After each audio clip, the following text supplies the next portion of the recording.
Hey folks, welcome to yet another video in the Mutual Fund Distributors series. In this video, I'm going to showcase how mutual fund distributors can use the fund analyzer to understand whether the fund manager is actually adding value in terms of returns, in terms of risk, and also whether the fund is generating alpha and outperformance.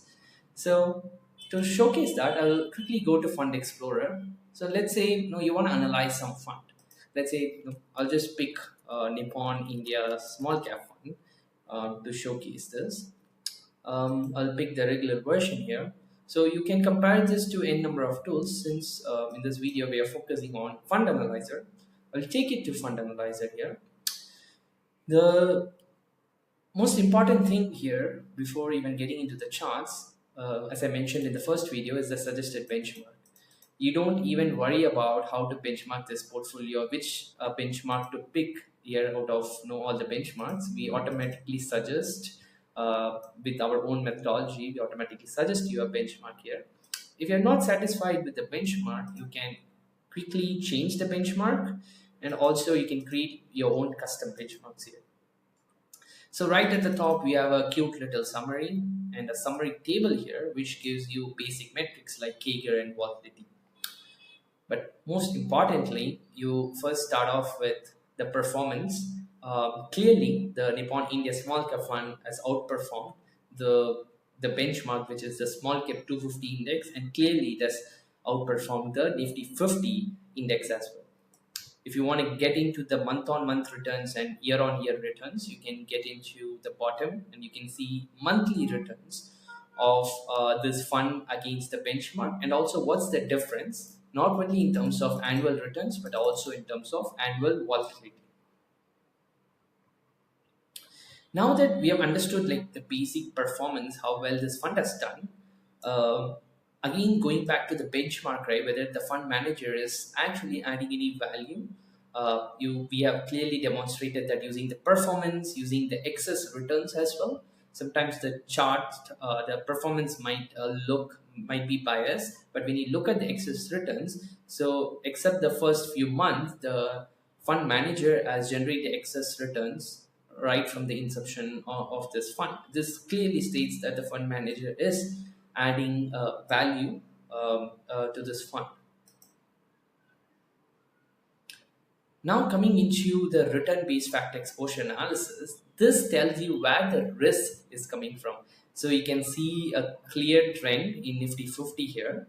And also you can see the small cap exposure, that is the size factor exposure. During 2018, it was the highest. July 31st, it was the highest small cap exposure.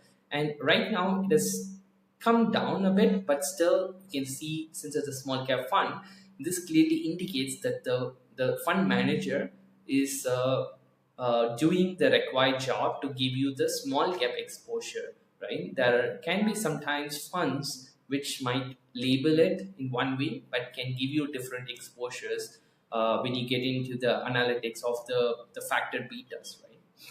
And sometimes the betas might be deceiving, so that's why we also have risk sources where you can understand where the risk in terms of percentage out of 100 percentage, where the risk is coming from. So for example, if you take 2024, 57% of the risk is coming from Nifty 50 and the rest are from the equity factors. And what equity factors, you might ask? So that's where this comes into the picture, right? We have also dissected each of the equity factors. So for example, if you take 2014, out of let's say 67% of the equity factors risk, 60%, almost 59% is coming from the size factor. So this tells you a story, right? So you started off with comparing your fund with a benchmark. You saw that there was outperformance. You also are convinced that this fund manager is generating excess returns. You have seen the monthly returns, month over month returns, whether the fund manager has been consistent every month, also in terms of volatility and annual returns. Now you know that where the exposures are coming from, and this is on a these are on like on a yearly basis. These are like this analysis on a 14-year basis, right? So again, you can see the beta is one, which again tells you again the size factor, which is the small cap factor story here, right? Finally, getting into the alpha attribution, whether this fund manager is generating alpha, right?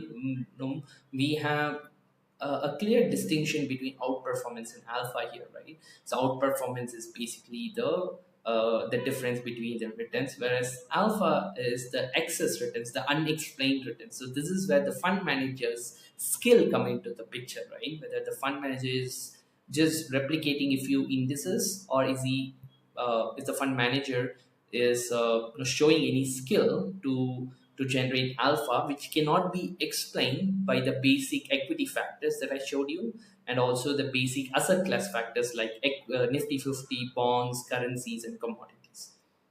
So this shows you a clear picture.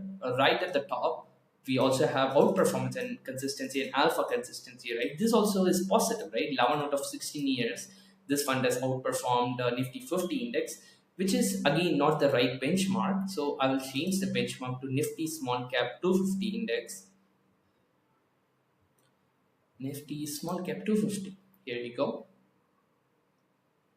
So the reason we have changed is you cannot compare a small cap fund with a Nifty 50 where large cap fund, right? It will obviously be biased. The results will look much more extreme.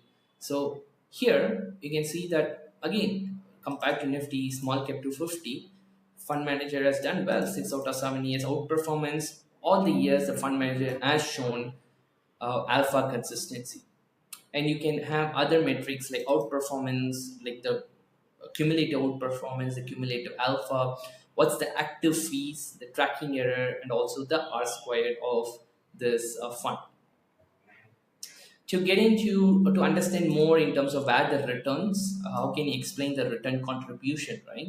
So you can also look into the return contribution here.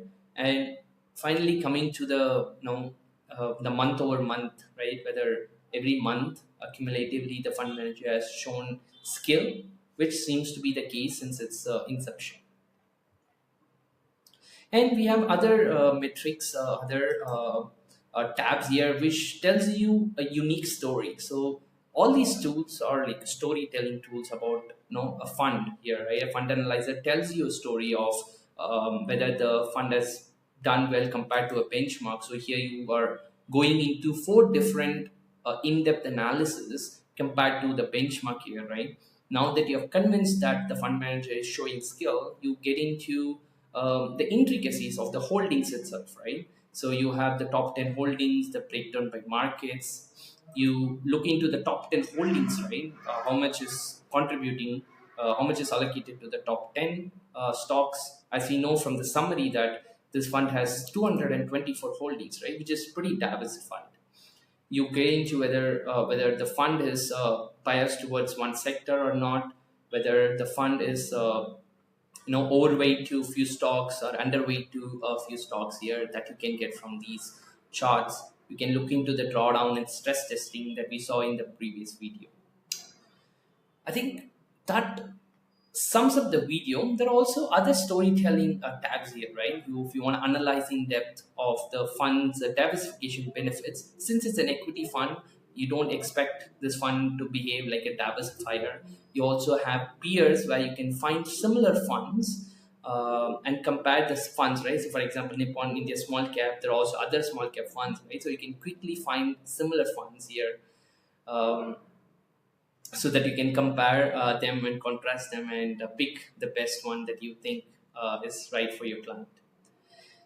I think the takeaway is this tool helps you get into the weeds of the fund, to analyze them in depth, to see whether the fund manager is actually doing the job and producing alpha. And also, this is not just for equity funds, right? There are also other funds out there. So eventually, this is like a tool that can help you dissect the fund left and right, go in depth, and understand all sorts of things at the end of analyzing these 7 tabs, the 7 storytelling tabs that we have created, you come out of this tool like understanding the entire fund left and right, which again helps you to better pick the funds and add value to your clients. That's it for this video. Thanks a lot for watching. See you next time.